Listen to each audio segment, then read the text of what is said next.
Assalamualaikum warahmatullahi wabarakatuh, sahabat Dira. Bagaimana kabar kalian hari ini? Semoga selalu dalam keadaan sehat ya. Alhamdulillah bertemu lagi dengan saya Rendra di Dira Family. Dimana pada video kali ini saya akan mengajak sahabat untuk jalan-jalan virtual ke Dusun Nek Bidang, Kecamatan Toba, Kabupaten Sanggau.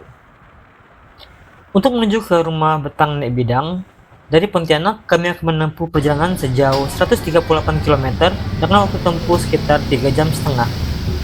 Dan saat ini, saya bersama sejumlah mahasiswa, persma, jurnalis, dan sejumlah NGO dan pelaku budaya berkumpul di Balai Pelestarian Budaya Kalbar untuk melihat langsung seni arsitektur rumah adat Dayak atau rumah betang Damong 9 Raja 10, atau yang lebih dikenal dengan rumah betang Nek Bidang, yang sangat unik dan masih asli, serta masih ditempati.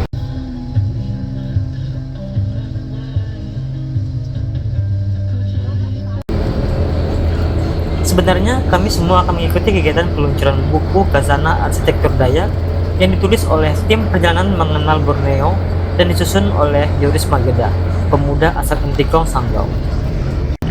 Dan untuk lebih jelasnya mengenai buku ini akan saya sampaikan nanti ya, karena kami sudah sampai, maka kami akan turun terlebih dahulu dan kita akan bersama-sama menuju ke rumah betang Nek Bidang.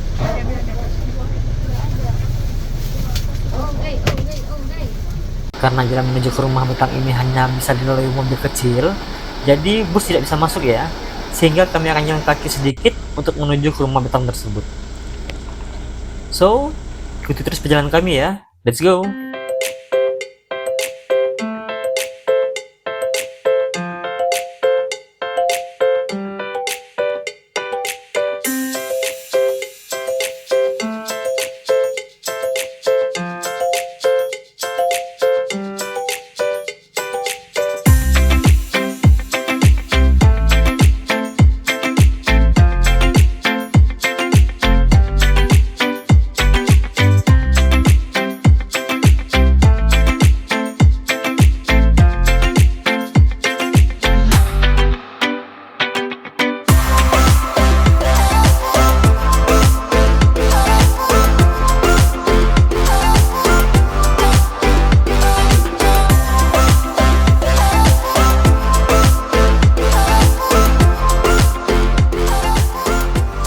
Dan inilah rumah betang Nek Bidang.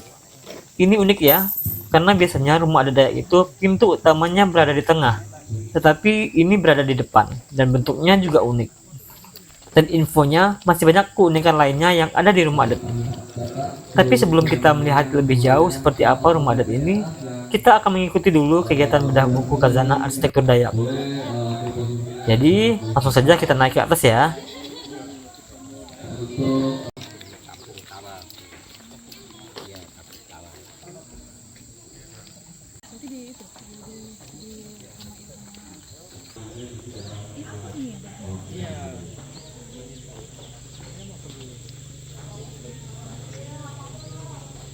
Kami yang pakai nemtek.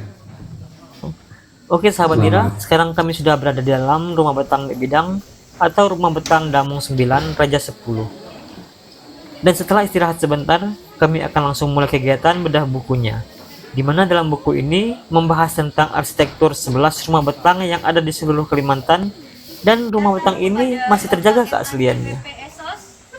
Jadi kita ikuti dulu kegiatannya ya. Baru nanti setelah itu saya akan bedah langsung kondisi rumah betang ini. Badan Riset Inovasi Nasional, Bapak Valentinus Febriano, STMT, Akademisi Fakultas Teknik Universitas Tanjung Pura, teman-teman dari organisasi Dayakologi, dan teman-teman peserta yang tidak dapat kami sebutkan satu persatu tanpa mengurangi rasa hormat. Bootcamp dan peluncuran buku Khazanah Arsitektur Dayak. Kegiatan ini merupakan rangkaian kegiatan Adil kata Ino, Bajurami kak Saruga, Basengat ke Jubatan.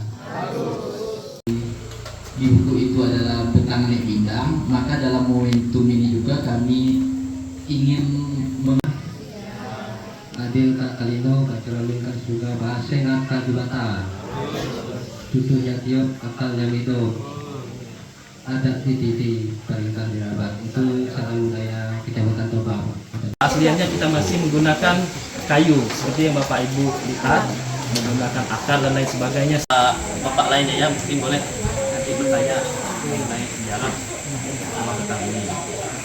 Mungkin itu dari saya tanpa mengurangi.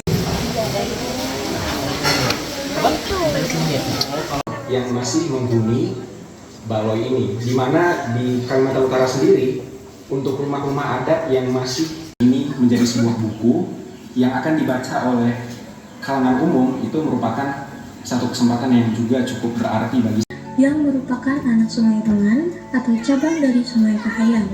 Damang Singaranggam merupakan seorang tokoh adat atau damang atau pemimpin yang sangat terkenal. Sisa-sisa peninggalan bangunan Kumahai Damang Singaranggam sudah tidak ada. Khazanah arsitektur Dayak menjadi bukti nyata dari upaya kolektif untuk mendokumentasikan dan mengapresiasi pengetahuan vernakular yang kaya akan nilai-nilai lokal tersebut. Arsitektur vernakular Dayak memiliki karakteristik yang unik, berakar pada tradisi lokal dan Baik sahabat Dira, selesai kegiatan bedah buku, kami makan dulu. Baru setelah ini saya akan mengajak sahabat untuk mengelilingi dan mempelajari rumah betang ini.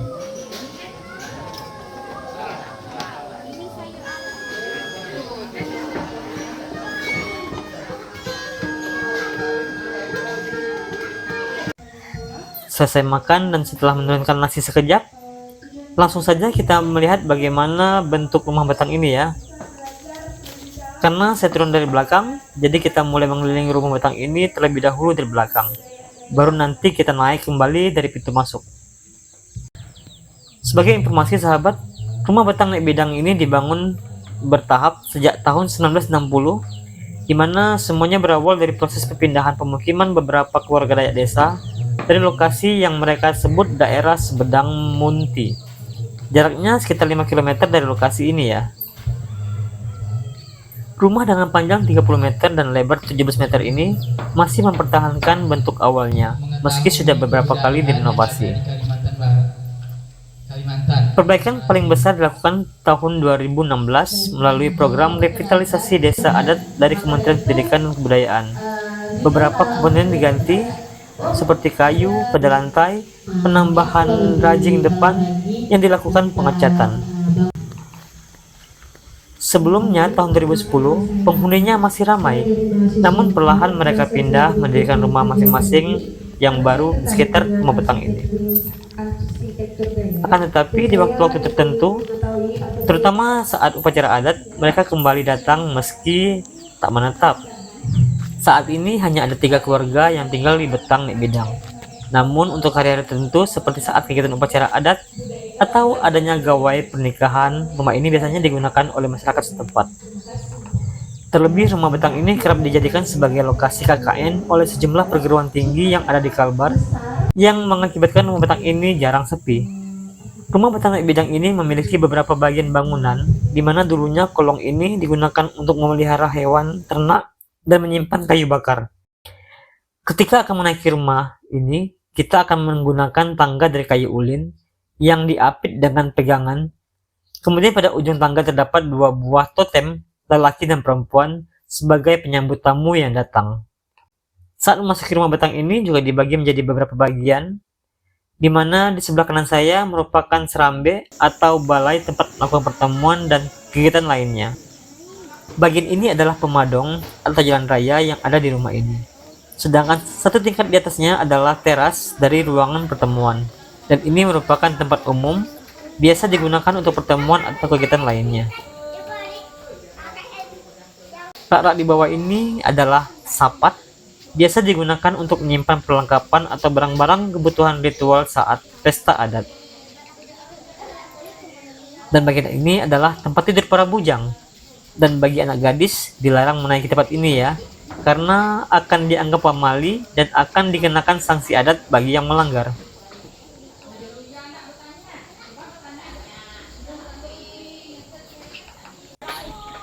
Kemudian di bagian ini namanya juga sapat, biasanya digunakan untuk menyimpan barang-barang milik tamu yang datang ke rumah betang ini. Dan di bawah ini adalah emben, digunakan untuk menyimpan perkakas rumah atau barang-barang ritual.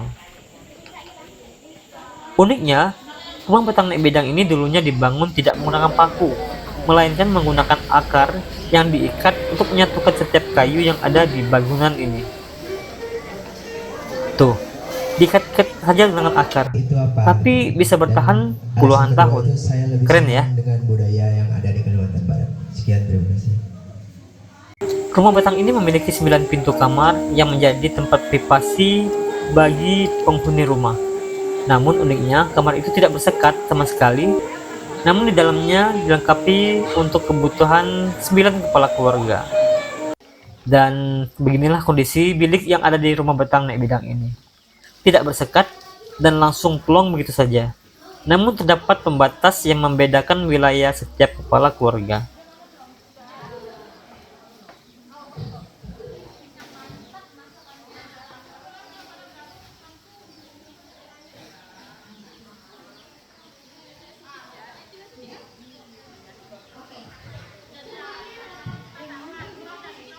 Untuk aktivitas memasak dilakukan di dalam bilik ini ya.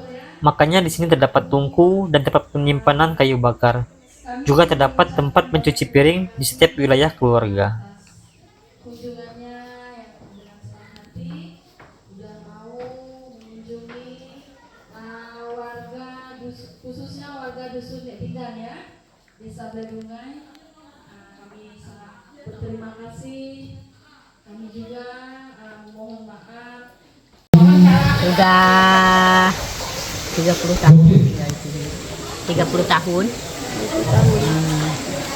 Sejak rumah ini dibangun? Iya, rumah ini kan dah 60-an.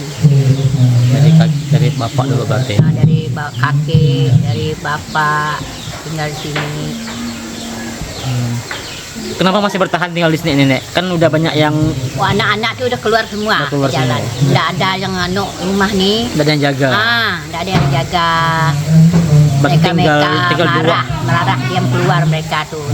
Dijagalah, diperhatilah. Nanti mereka luar yang jauh datang kan nggak ada orang gitu. Biasa dulu orang barat tuh sampai seminggu sini. Dia sampai ke bukit dia. Agak ada tua, mampu dia jalan ke bukit sana. Keriam enggak? Keriam, ajak ke puncak gunung tuh. Puncak ya, ya. Jauh enggak Riam dari sini? Jauh enggak kak? Itu ke atas tuh enggak jauh. Namanya Riam Panjang. Yang panjang. Atasnya Riam Nek Holdun. Banyak Riam kalau, di sini. Kalau di desa ini banyak dipanggil nenek. Nama ini desa ini Nek Bindang. Nek Holdun. Nek Holdun, Nek Robut. Ini dapat ngalir air. Apa yang membuat betah tinggal di sini? Buat betah tinggal di sini. Ladang, bikin segala nyaman. Ini kan enak di sini. Buat anak-anak itu ramai. Ini kan rumah luas. Soalnya di sini orang jauh-jauh kunjungan. Bapak saya 5-6 beradik ikut kerjasama. Oh, di sini. Oke. Berarti ini rumah keluarga. Nah, rumah keluarga. Terutama dulunya awal bikin rumah di sini. Tapi katanya sebelumnya ada di daerah Meliau kayak. Sebelumnya baru pindah ke sini katanya. Oh tuh, Sebandang. Sebandang. Ya, Oh gitu. Sebandang dulu memang di sini belum manuk tuh baru mekar kecamatan Toba ini masih Meliau camatnya. Oke. Kayak ini 2 kali rehab dah kayak ya. Ya 2 kali, pertama 2007. 2007. Itu rehab atap. Nah, ganti atap. Ganti seng. Awalnya atap daun ya. Atap daun sirap. Sirap. Habis daun cangkul buat saya. Sempat sirap. Dipertahankan pakai tetap atap. Sirap. Paling 8 tahun, 6 tahun. Kayak cari juga sekarang. Nah, susah nggak diganti sama sirap tebelian tuh kemasan. Kayak cari sekarang. Dan nggak ada. Ada yang bocor apa? Oke. Kata orang tua tuh patung-patung penunggu ini. Penunggu pintu. Nah, untuk penjaga pintu. Penjaga pintu. Ini laki-laki perempuan nggak ya? Ya. Sepasang ya? Itu wajib ada. Wajib. Kata orang tua wajib lah. Selesai bedah buku dan melihat kondisi rumah betang Nek Bidang ini, tak terasa hari pun semakin gelap. Setelah mandi dan makan malam, saya mencoba berbaur dengan warga setempat.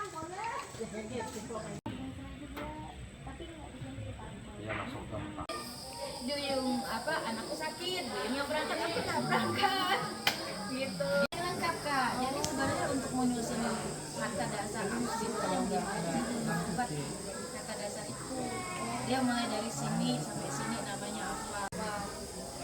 Nah itu nanti kita belum yang kita Selanjutnya, kami berdiskusi dan bercerita-cerita ringan dengan sesama peserta bedah buku.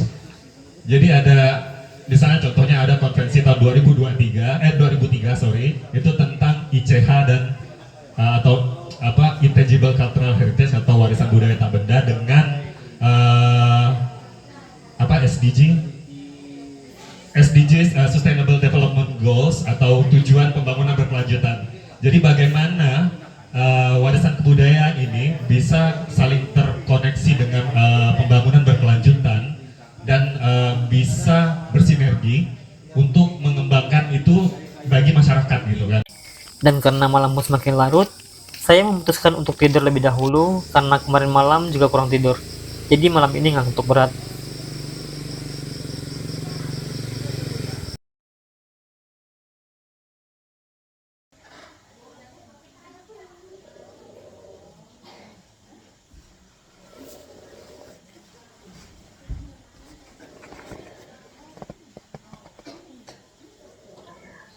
Pagi sahabat, tadi malam susah tidur karena saat sadar jam 3 subuh di sebelah saya ada yang ngorok dan nyaring banget. Makanya saya sumpah telinga dengan mendengarkan lagu.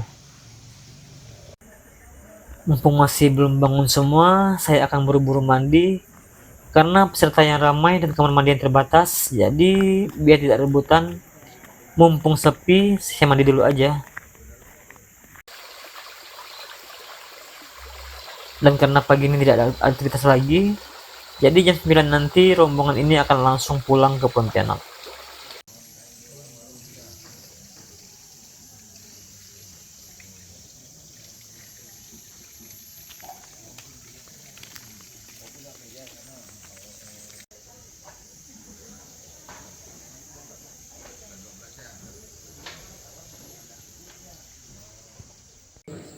Oke sahabat, sekarang kami persiapkan pulang dan video ini akan saya cukupkan. Terima kasih kepada sahabat yang telah menonton video ini hingga selesai. Semoga bermanfaat dan sampai bertemu lagi di video selanjutnya. Bye.